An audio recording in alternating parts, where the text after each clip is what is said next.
O milagre de Juliana, quando a fé venceu a vasculite pulmonar. Juliana tinha apenas 32 anos quando os médicos lhe deram um veredicto que soou como uma sentença: vasculite pulmonar avançada. Sem tratamento agressivo, sua expectativa de vida é de poucos meses. As palavras ecoaram em sua mente enquanto ela segurava o relatório entre mãos trêmulas. A doença, rara e agressiva, inflamava os vasos sanguíneos de seus pulmões, deixando-a cada dia mais fraca, com falta de ar e uma tosse que pareciam roubar não só seu fôlego, mas também sua esperança. Ela era mãe de 2 filhos pequenos, Lucas, de 5 anos, e Sofia, de 3. O marido, Rodrigo, um mecânico trabalhador, fazia horas extras para custear os remédios, mas os custos eram altíssimos, e os efeitos colaterais da medicação, náuseas, queda de cabelo, fraqueza extrema, a deixavam prostrada. As noites eram as piores. Enquanto as crianças dormiam, Juliana chorava em silêncio, perguntando a Deus por que aquilo estava acontecendo com ela. Senhor, eu só quero ver meus filhos crescerem, sussurrava entre lágrimas. Até que um dia, sua vizinha, Dona Maria, uma senhora de cabelos brancos sempre vestida com saias longas e blusas discretas, bateu à sua porta. Juliana, minha filha, você já tentou buscar ajuda na igreja? Perguntou com voz calma, mas firme. Eu frequento a congregação cristã no Brasil há mais de 40 anos. Lá, Deus faz milagres. Não é com palavras bonitas ou shows, não. É com oração sincera, como Jesus ensinou. Juliana, que havia sido criada em uma família católica não praticante, nunca tinha ouvido falar da CCB. Mas naquela tarde, sem forças para discutir, apenas assentiu. Se o Senhor quiser me levar, eu vou, respondeu, mais por desespero do que por fé. No domingo seguinte, Dona Maria a levou até o pequeno salão de reuniões da congregação, um lugar simples, sem altares chamativos ou instrumentos musicais.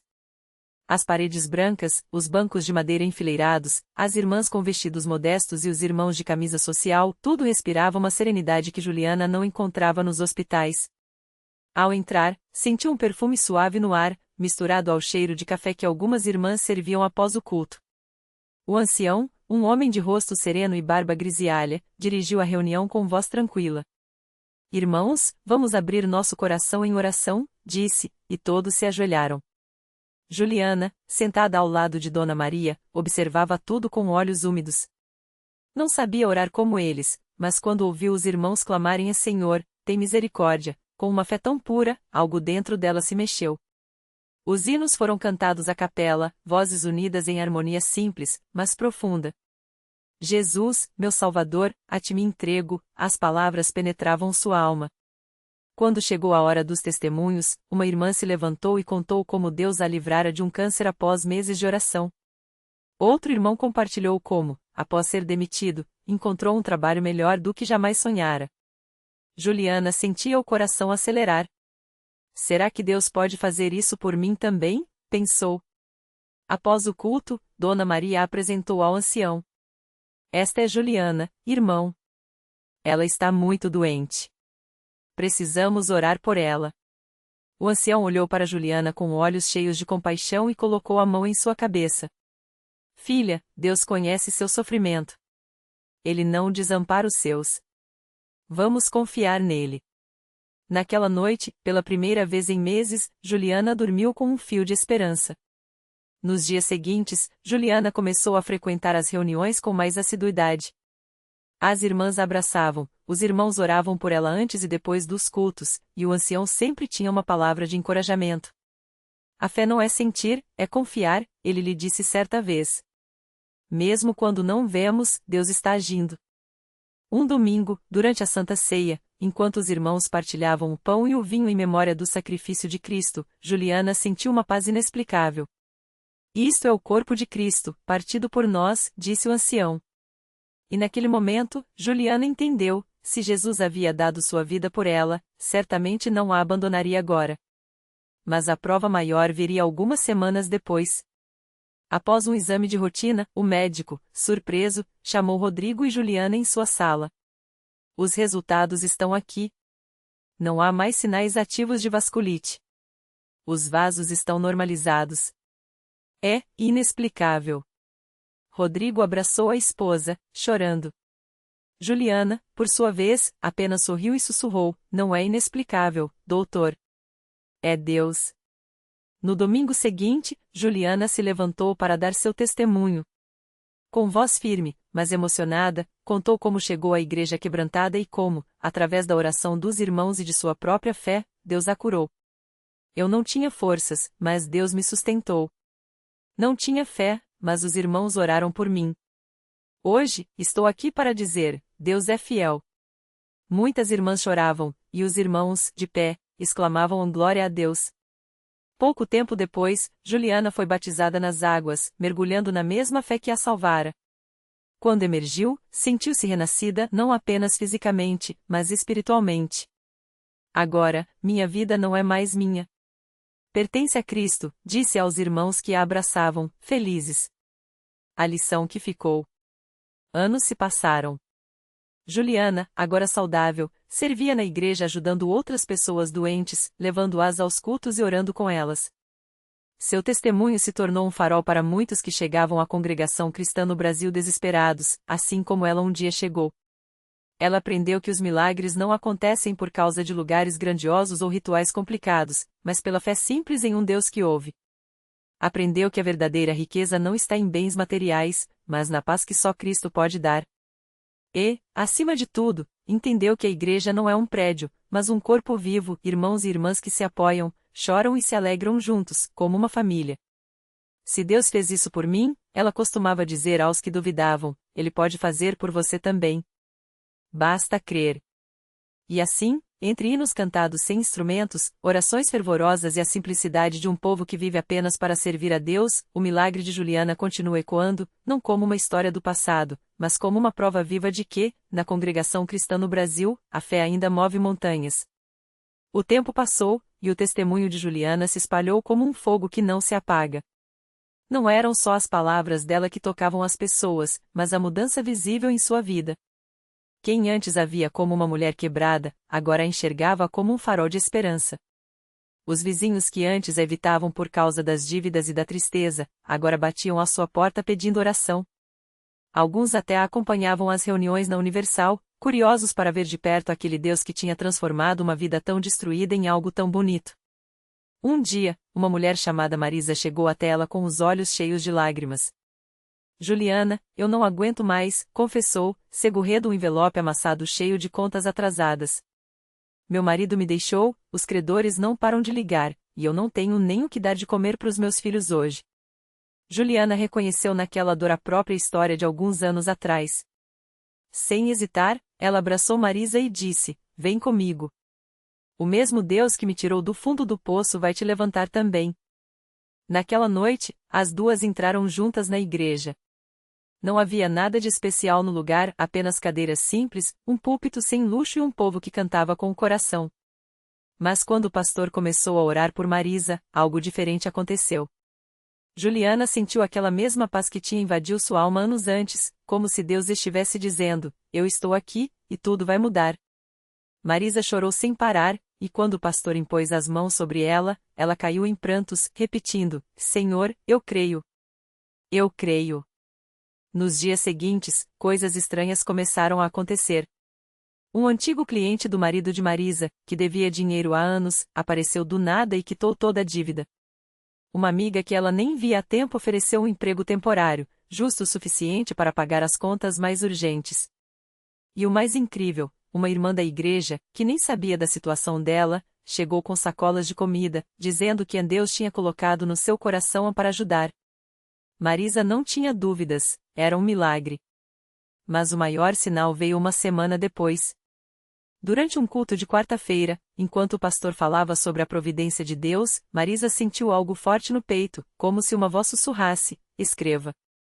Ela não entendia bem, mas obedeceu. Pegou um papel e uma caneta e começou a rabiscar números, como se estivesse fazendo contas. Quando terminou, olhou incrédula, eram os valores exatos de todas as suas dívidas, com datas e nomes dos credores. E embaixo, uma frase: tudo será pago até o final do mês.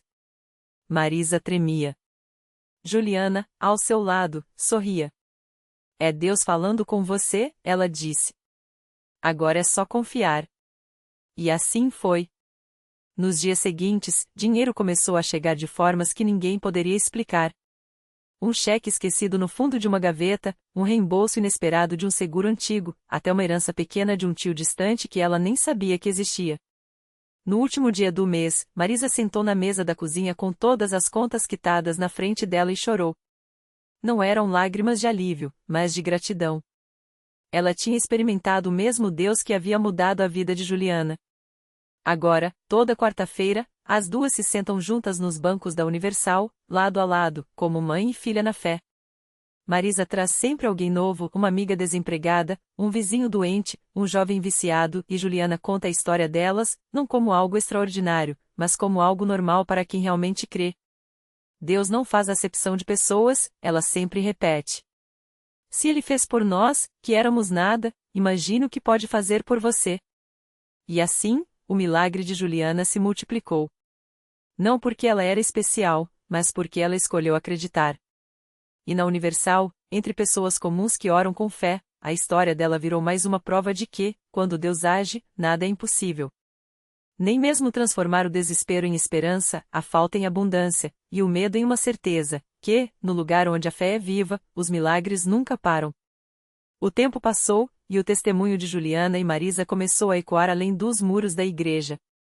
Um dia, uma mulher chamada Ana, mãe de um adolescente envolvido com drogas, chegou à Universal arrasada.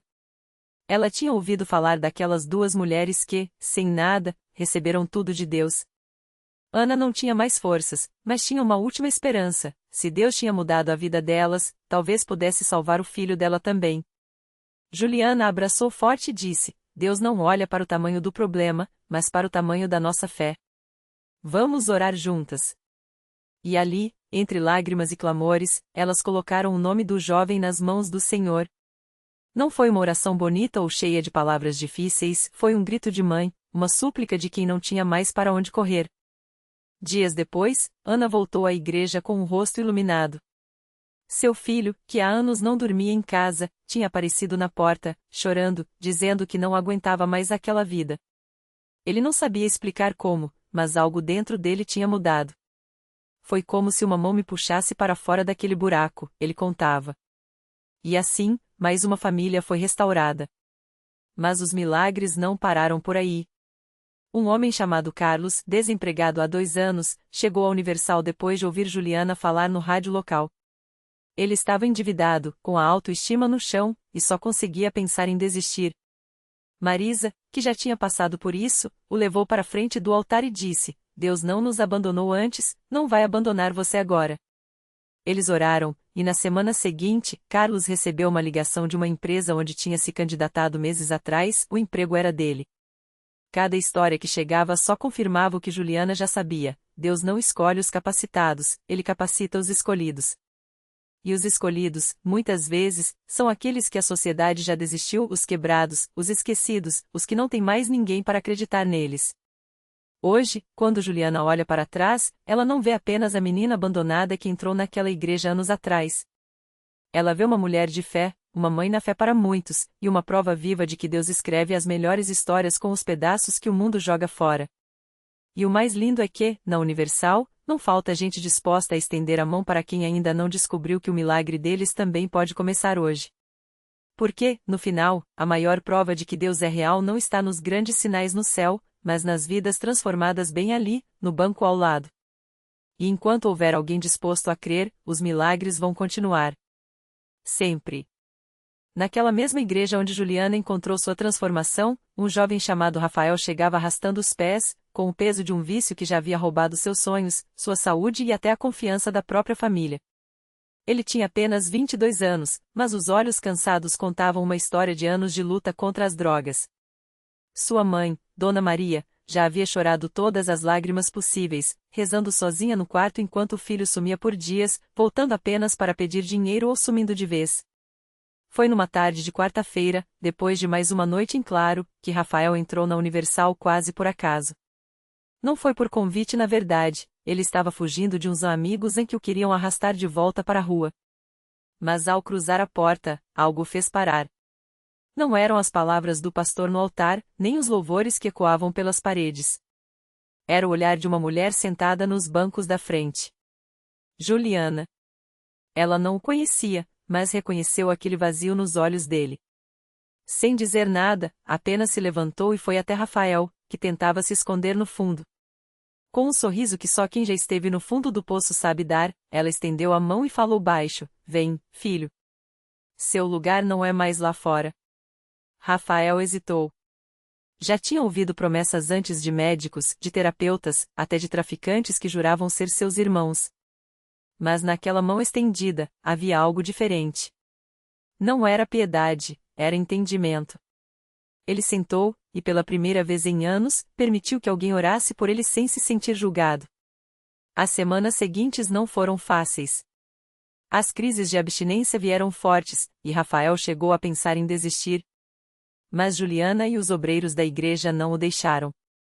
Eles o levavam para os cultos, o alimentavam, e quando as tentações batiam à porta, estavam lá para lembrá-lo: Deus não te trouxe até aqui para te abandonar agora. Até que veio o dia em que Rafael acordou e sentiu algo estranho, uma paz que não vinha de nenhuma substância, mas de dentro dele. Não foi de uma hora para outra, mas aos poucos, as correntias que o amarrava foram se rompendo. Ele começou a trabalhar como servente de pedreiro, depois conseguiu um emprego melhor. Sua mãe, que já havia desistido de ver o filho limpo, agora o via todos os domingos na igreja, de Bíblia na mão e um brilho nos olhos que ela não via desde quando ele era criança. Hoje, Rafael é um dos jovens que fica à porta da Universal, não para fugir, mas para receber quem chega como ele chegou, perdido, com medo, mas com uma faísca de esperança. Ele conta sua história sem vergonha, porque sabe que cada cicatriz é uma prova de que Deus não desiste de ninguém.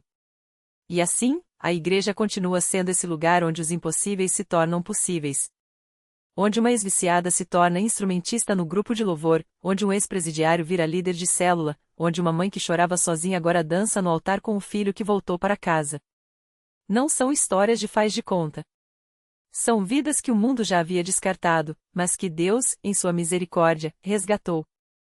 Porque na Universal, o milagre não é só para quem está no altar, é para quem está sentado no último banco, com as mãos trêmulas e o coração partido, esperando só mais uma chance. E essa chance sempre chega. Sempre. Era uma terça-feira à noite, e o templo estava cheio daquele cheiro de café recém-feito que as irmãs serviam depois da reunião. O irmão Carlos, que há 6 meses mal conseguia levantar da cama por causa das dores nas costas, agora carregava caixas de som como se fossem de papelão. Doutor disse que eu nunca mais ia andar direito, ele ria, ajustando o fone no ouvido enquanto testava o som para o culto. Mas o doutor não conhece o poder da oração da meia-noite.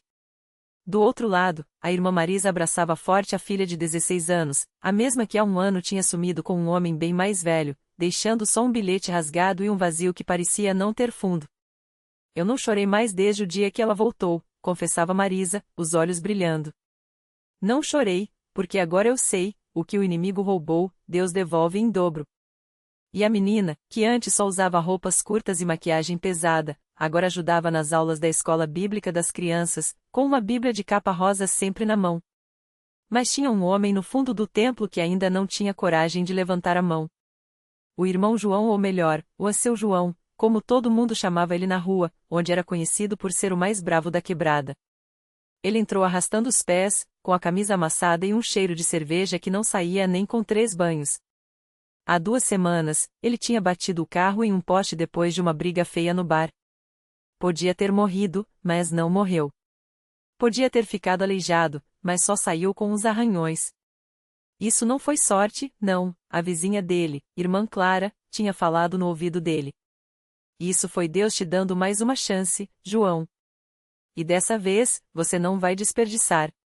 Ele se sentou no último banco, como sempre. Olhou para o chão, para as mãos grossas cheias de cicatrizes de briga, para o pastor que falava do poder do sangue de Jesus. Deus não olha seu passado, ele olha seu coração, o pastor dizia. E foi aí que João sentiu algo estalar dentro dele.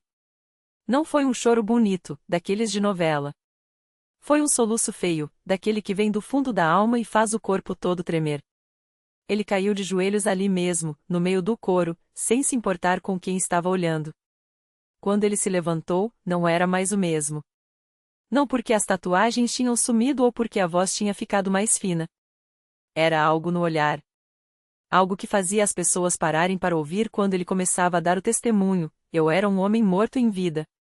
Mas hoje, eu tô aqui para dizer: Jesus me tirou do lixo e me botou no trono.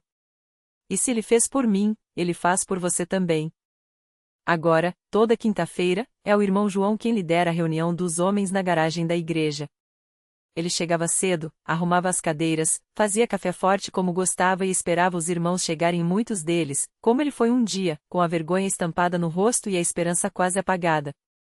Aqui, ninguém julga, ele dizia, batendo no ombro de um rapaz que chegava pela primeira vez, com olheiras fundas e um cheiro de maconha ainda no casaco. Aqui, a gente só acredita em segunda, terceira, quarta chance, quantas forem precisar. E assim, a Universal continuava sendo esse lugar onde o impossível virava rotina. Onde uma mulher que não conseguia engravidar há 10 anos chegava com um bebê no colo e uma foto do ultrassom grudada na Bíblia. Onde um jovem que tentou se matar 3 vezes agora sorria timidamente enquanto ajudava a distribuir cestas básicas para os moradores de rua. Onde um casal que ia se separar renovava as alianças no altar, chorando e se abraçando como se fosse o primeiro dia de namoro.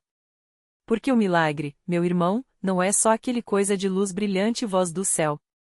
Às vezes, o milagre é acordar de manhã e não sentir mais aquela dor no peito. É olhar no espelho e não odiar quem está refletido lá. É receber um abraço apertado de um filho que você achava que tinha perdido para sempre.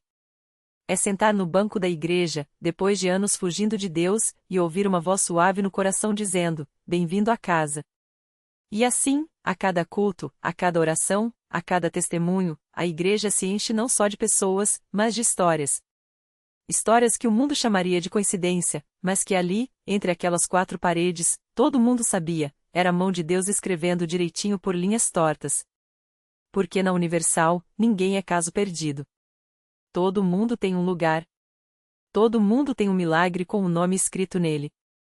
Basta acreditar. Basta entrar. Basta ficar. E então, como se o céu tivesse guardado o melhor para o fim, veio o milagre que ninguém esperava. Era um domingo como outro qualquer, até que ela entrou pela porta dos fundos, tímida, com os olhos inchados de chorar. A mulher que, anos antes, havia saído arrastando os pés, amargurada, jurando nunca mais voltar. Dizia que Deus a havia abandonado. Que as orações eram vazias. Que a dor de perder o marido e a filha em um acidente era grande demais para qualquer fé. Mas ali estava ela, de volta, com as mãos trêmulas e um bilhete amassado no bolso, uma carta que a filha, aos 10 anos, havia escrito para a mamãe mais forte do mundo, encontrada entre os escombros do carro. Quando você achar que não dá mais, lembre, Deus segura a gente mesmo quando a gente solta a mão dele. O pastor nem precisou chamá-la ao altar. Os pés a levaram sozinhos, como se uma força invisível a puxasse. E quando os braços da igreja a envolveram, aquelas mesmas mãos que um dia lhe ofereceram café, que oraram por ela em silêncio, que nunca desistiram, algo dentro dela quebrou para sarar. Não houve gritos, nem luzes, nem voz trovejante. Só um suspiro fundo, como se ela finalmente respirasse depois de anos debaixo d'água. E então, entre lágrimas, sussurrou: eu voltei. Porque o milagre não é só o que vemos. É o que sentimos quando, depois de tanto fugir, descobrimos que Deus nunca saiu do lugar, estava apenas esperando a gente parar de correr. É perceber que as cicatrizes não são sinais de derrota, mas mapas de uma jornada que, mesmo torta, levou a gente de volta para casa. A lição: Deus não muda as pessoas, e Ele as revela.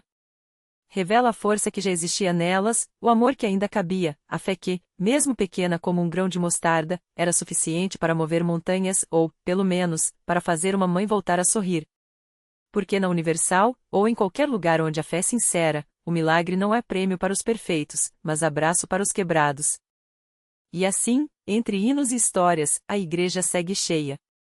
Não de santos, mas de salvos. Não de heróis, mas de humanos que, contra todas as probabilidades, ficaram. Porque ficar, às vezes, é o maior milagre de todos.